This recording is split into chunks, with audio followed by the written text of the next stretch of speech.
still with these college football storylines, week 9, almost week 10, CFP rankings are coming out. We talked about this on Tuesday. Who are your Heisman front runners? Now, I'm going to bring this up. I didn't even bring up the other thing before, but I'll bring this up. I didn't even think about that. The Heisman Trophy betting odds.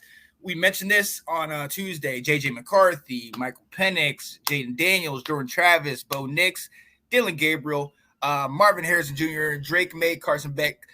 Quinn Ewers is still up there, but that's going to drop. McCord, Ugalele, Corum. You see the list, guys. So looking at this right now, I know you're excited. Your guy is atop that list, and deservedly so. But you look at some of these other names on that list. Penix, obviously pretty high. Jaden Daniels, I looked at this after we talked about it the other day, and it's a little bit high in my opinion. The numbers suggest him being up there. Statistically, he's still one of the best quarterbacks in the nation. He's still got to play Bama. A lot of these guys being where they are is the path they have ahead of them. Yeah. If you want a perfect, in my opinion, a perfect description of the Heisman race down the final stretch here, go listen to Joel Klatt. He says it perfectly for me, and it's why JJ's not actually in my number 1 spot.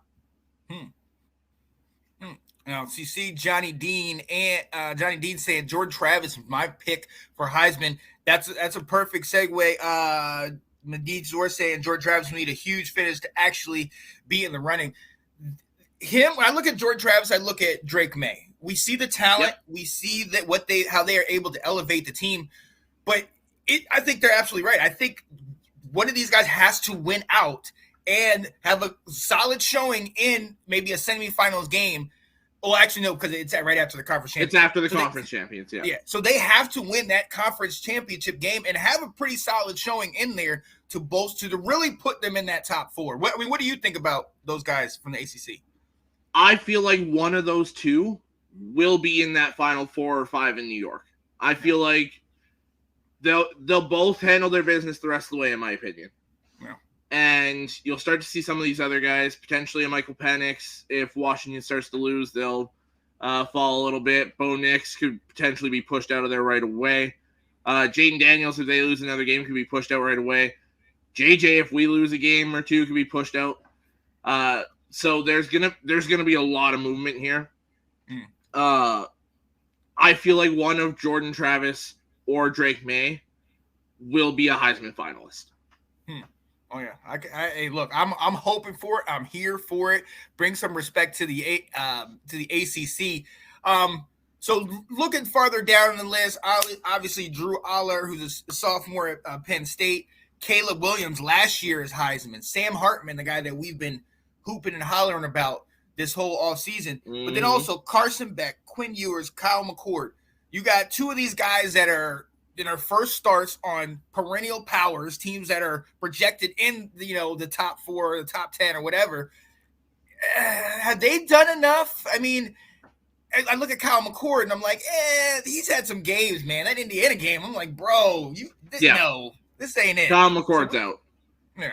And that's not a Michigan bias thing. That's when you're talking Heisman, you're talking elite level play.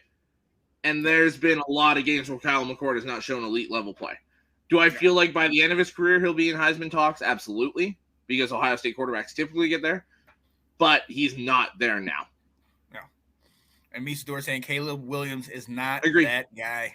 Yeah, we saw what he did last year, and shout out to him getting the getting the Heisman. But even in his Heisman speech, he says, this is great, but I'd love to be in y'all's situation because who were the other guys? It was Max Duggan, it was Stetson Bennett, and CJ Stroud, I think. CJ Stroud, yeah. All those guys, and they were all in that. They were all still playing. DFT, yeah. So, Caleb, we talked about it. I mean, the defense is not great.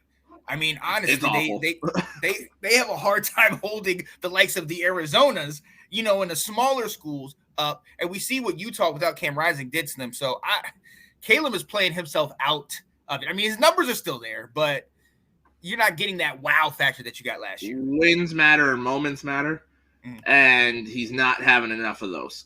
Yeah.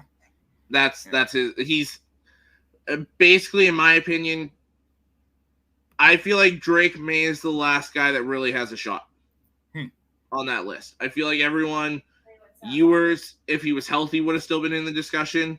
But Ewers, McCord, Wangalele, all those guys down, including my guy Corum, they're all out. Yeah. And now I always got to do this. I got to show love to the other positions because all these daggone diva quarterbacks get out of here. Because let's be honest, Alex, without us, the running back that chips, or you, the old lineman that blocks, they wouldn't be anything. All right. So let's, but now on the other side, we wouldn't be anything as running backs without you as the old line. So, it's kind of there. But looking at those other positions, Malik Neighbors, Audric Estime, obviously Marvin Harrison Jr., Keon Coleman, realistically, we know Devonta Smith won a couple years back, but he was electric. Can any of these guys really push themselves over the top? I feel like Marvin Harrison Jr., he goes and comes as his quarterback play is. I mean, if you look at numbers, though, he's still way up there. I can't believe I'm saying this. I currently have Marvin Harrison Jr. in my top 5 for the Heisman. Ooh, I like that. He is number 5 for me, and Joel Klatt was the one that brought me back onto that, because there's a very realistic scenario where the Heisman could come down to that Michigan-Ohio State game, JJ versus Harrison. Ooh. If you look at Michael Penix, that game last week didn't look great. If they keep playing like that, or if they lose a game or two, he's gone. Jaden Daniels, phenomenal play, but the team ain't doing so well, so he could be out. Then you're looking at like JJ, Jordan Travis, Dylan Gabriel, Marvin Harrison as the kind of the top 4 there. Mm-hmm. There's a very realistic scenario that game could be for the Heisman. Ooh. Oh, I love that. I love that, man. Yeah, it's look, at the end of the day, you see these names just like you said, like a lot of this is just going to be chop, chop, chop, chop, chop within the next couple weeks. Teams getting knocked out, guys moving up. So Tuesday, Alex, I think let's agree on this. Tuesday night, when we come back here for College Football Update, we are going to give you our first 5, our first projection of top 5 Heisman, who we think is the top 4 and who's going to be just left out. Yep. So stay tuned for that coming up this Tuesday because, you're going to want to see it. We're going to see. You guys can definitely give us your opinion, who you think is going to be in Heisman. We see Johnny said Jordan Travis. I'm still holding out for my guy Drake May, but we'll definitely see how that goes. Keon will have the best career in this draft. Marvin Harris Jr. will be a good wide receiver, probably up in the shit cargo. Well, depending on where he goes, it's gonna be rough. That'll be a big factor, is where you guys end up going. Yeah. And I know you can. I'm speaking for you when I say this. I know you're very excited that Mr. Coleman is no longer in the Big Ten. Oh, yeah. I'm glad he's not wearing green anymore. Yeah. Yeah. The only weapon, my beloved Michigan State Spartan says. He just entered the room. Oh man. Don't need to hear it. Oh God.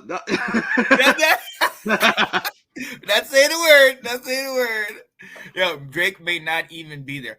And honestly, as a North Carolina fan, I know this is jokes or maybe it's realistic, but I can't agree that there is definitely a situation or a scenario where if you lay another clunker, if you don't get the W, I mean, you can't afford, first and foremost, you cannot afford another loss, period. Nope. But you certainly can't afford another loss against the likes of Virginia.